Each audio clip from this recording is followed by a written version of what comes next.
முன்னாள் ஜனாதிபதி ரணில் விக்ரமசிங்கவின் மனைவி பேராசிரியர் மைத்ரி விக்ரமசிங்க குற்ற புலனாய்வு திணைக்களத்தின் நிதி குற்ற புலனாய்வு விசாரணை பிரிவுக்கு பிப்ரவரி 20 அழைக்கப்பட்டுள்ளதாக மேலதிக சாலிசிட்டர் ஜெனரல் திலீப் பீரிஸ் நீதிமன்றத்துக்கு இன்று அறிவித்தார்.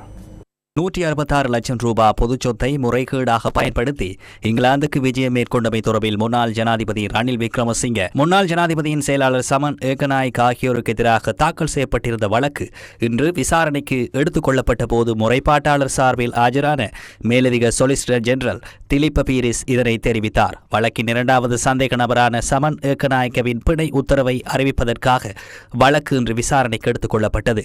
இதற்கமைய பிணை உத்தரவை அறிவித்த நீதவான் இரண்டாவது சந்தேக நபர் குற்றவியல் நோக்கத்துடன் செயற்பட்டுள்ளமையை நீதிமன்றத்தால் அவதானிக்க முடிந்துள்ளதாகவும் அவர் தெரிவித்தார். மேற்கோள் ஆரம்பம். 7 பக்க உத்தரவின் ஒரு பகுதியை நான் படிக்கின்றேன். பொதுச் சொத்துக்கள் சட்டத்தின் கீழ் சந்தேக நபர் ஒருவருக்கு எதிராக குற்றச்சாட்டுகள் பதிவு செய்யப்பட்டுள்ள போது பிணை பெறுவதற்கு அதிமுக்கியத்துவம் வாய்ந்த தவிர்க்க முடியாத விடயங்களை முன்வைக்க வேண்டும்.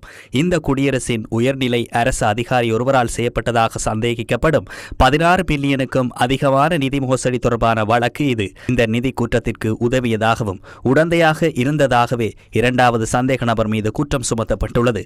அரசு தலைவரின் வெளிநாட்டு விஜயம் தனிப்பட்ட விஜயமா அல்லது உத்தியோகபூர்வ விஜயமா என்று பார்க்காமல் இரண்டாவது சந்தேக நபரால் அரச நிதியை பயன்படுத்துவதற்கான அனுமதி வழங்கப்பட்டுள்ளது.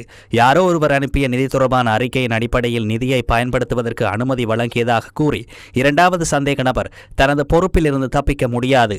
நிதி பற்றாக்குறையாக இருந்த காலகட்டத்தில் தொடர்புடைய நிதியை அனுமதிக்கும் போது தொடர்பில் விசாரிப்பது இரண்டாவது சந்தேக நபரின் பொறுப்பாகும்.